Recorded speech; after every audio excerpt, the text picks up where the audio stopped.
Now, Dr. Reggie Anderson is a medical doctor in church every time the doors were open. But as a teenager, your best friends you spent summers with were involved in one of the most horrible mass murders in the history of Georgia. What happened to you, Reggie? Like you said, I was raised in a church, went there every moment I got, that the doors were open. But then when I was 15, Jimmy and Jerry, my best friends growing up, were murdered, all 6 of their family members. And I ran as fast and as far as I could from the God of my childhood. And I could not believe that a God that would allow something like this, so horrible, to even happen. And so I felt like at that time that he must not exist because he didn't help my friends stay out of that tragedy. You did a little more than that, Reggie. Did you take your fist and tell me? I really got angry. I ran as far as I could into the forest near my home and I shouted angry thoughts at God. I mean, I hit my fist against the tree and I said, God, you can't be allowing this and you must not even be here on this planet. I mean, or you not even exist. So, his new God became science.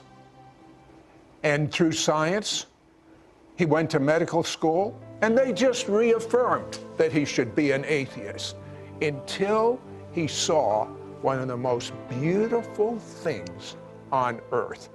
What was that? It was the human body. I was sitting in a gross anatomy lab, and I looked, it was a piece of art. I could not fathom that this order came out of chaos.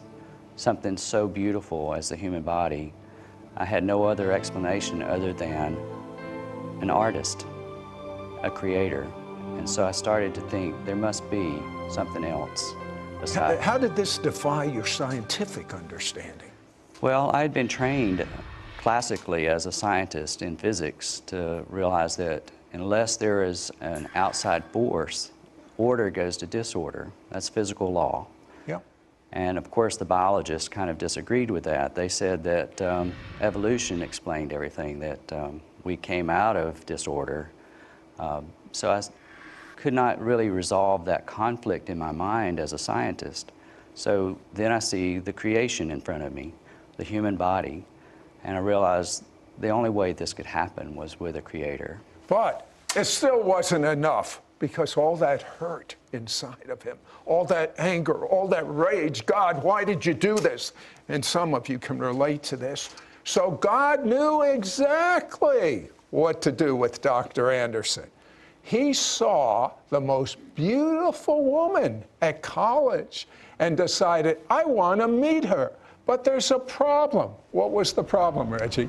Well, I asked her out on a date, and we went. And on the way home, I was asking her for a second date, but she asked me a very important question.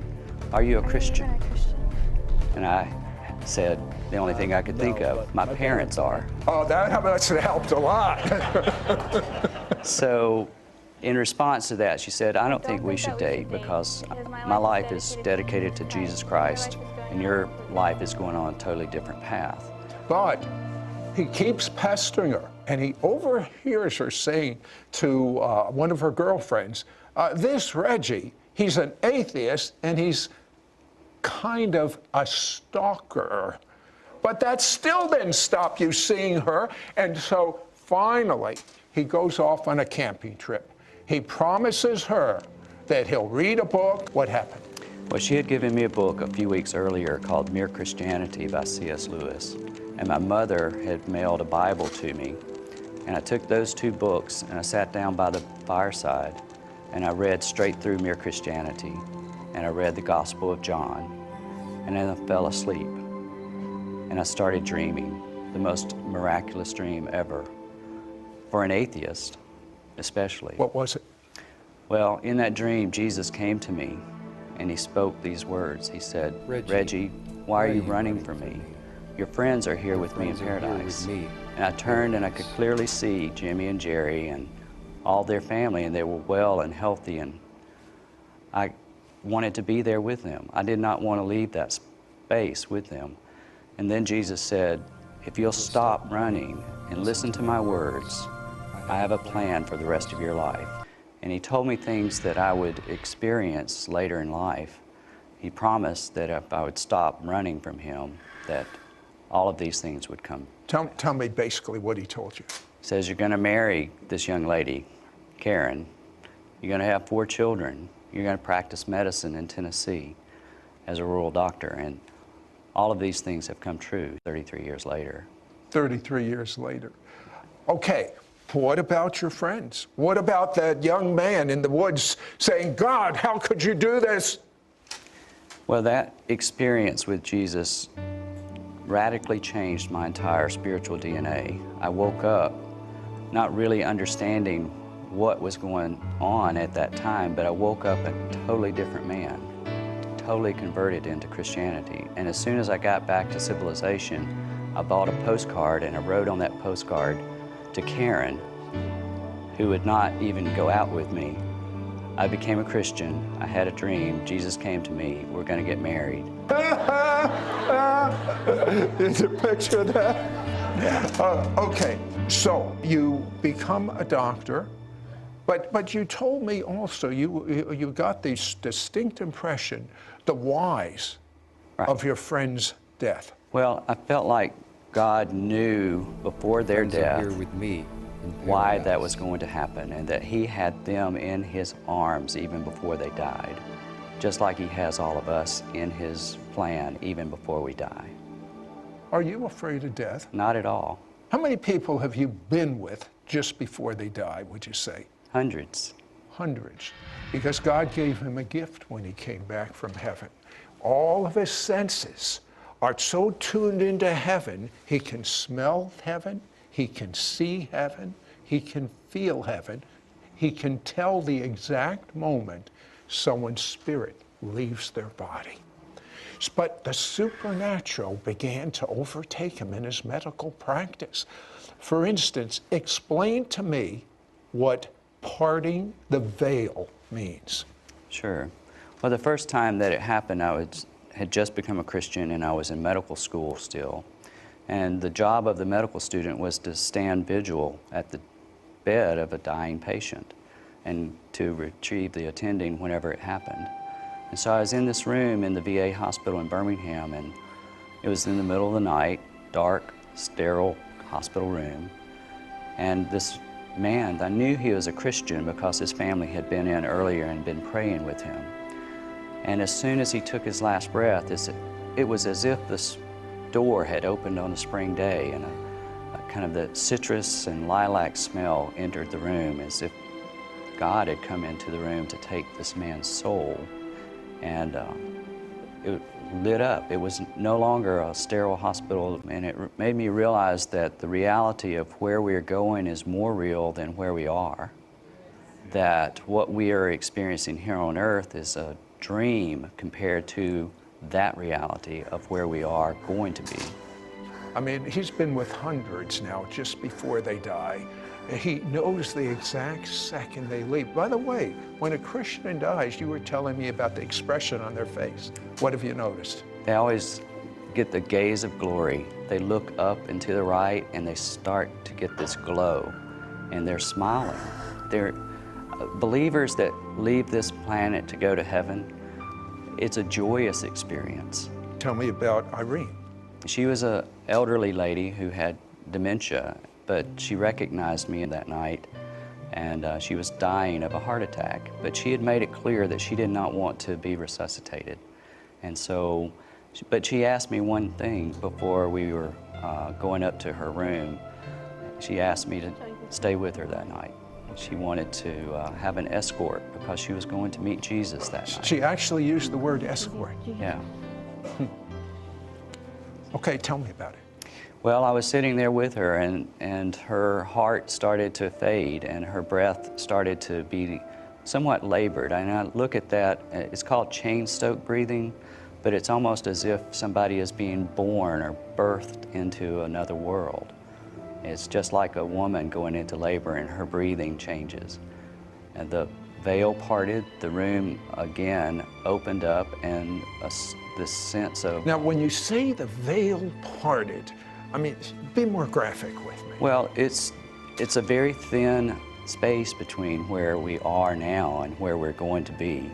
And that thin space, I think of it as a veil. I mean, I think of eternity really as not something we run toward as much as eternity walks right alongside us. And it's just one breath away. And once we take our last breath here, it's our first breath in heaven. Tell me someone that died, medically speaking, came back to life, and told you what they saw. Sure. She was suffering from a heart attack, and we sent her in to the cardiologist, and he discovered that she had a blockage. He took her to the cath lab, was doing a procedure to open the blockage, and she died. And he did CPR on her. She was flatlined for 2 hours. And he called... You're sure she was dead? I guess flatline is shorthand for dead. Right. Cardiologist called me and said, I don't know, I mean, we went on and on with this procedure because I had a resident that I wanted to train, you know, on how to do CPR. And anyway, after 2 hours, she woke, I mean, her heart started. So we took her to the ICU. Why did her heart start after flatline for 2 hours? God only knows. And he... Medically, is there an explanation? There was not any explanation, and neither did the cardiologist have one. He just said her heart started despite, you know, us almost... So if he hadn't been experimenting, she would have died. Absolutely. Okay, let's go on. So 3 days later, she was in the ICU and woke up, and they extubated her. And the first thing that she wanted to tell the nurses was to call me. And so Karen and I went to the ICU in Nashville to visit with this lady. And the first thing out of her mouth was that she had been with Jesus and her family, and that she had wanted to tell me that where she had been was better than where she is now, and she wanted to get back there as soon as she could. Was she upset that she came back? She was very upset, and for 7 years she told me she was upset. Tell me about a patient you had that was not going to go to heaven. Yes, I had a few patients, but fortunately most of my patients have actually gone to heaven. But I have had one that I struggled with, constantly trying to bring him back to the Lord, because he was a man that had given up on God and many years of bitterness and that sort of thing. And at his bedside, when he took his last breath, it was very, very different than the ones that go to heaven. What was different? Instead of being smiling and happy and, you know, looking, he was very angry and almost fighting his last breath. And there was a sense of darkness and coldness in the room. So it had changed radically, very different from the one of my experiences with the patients that go to heaven. What would you say to someone that is facing death right now that is a Christian? What I would say is that you have nothing to fear, that the veil is very, very thin, that we're not running toward eternity, but eternity walks right alongside us, and it is waiting for us. Jesus is waiting right past the very thin veil, and that he is loving that we are coming to meet with him. And what would you say to someone facing death that has not believed that Jesus died for their sins, has not repented, and has not made Jesus their Lord? What would you say to them? I would say, give up on the old life, accept that you are about to meet eternity, and that if you don't accept Jesus, the eternity that you're going to be part of is not a heavenly one. It is a hellish one. So I would recommend very clearly that you look for Jesus as your Savior.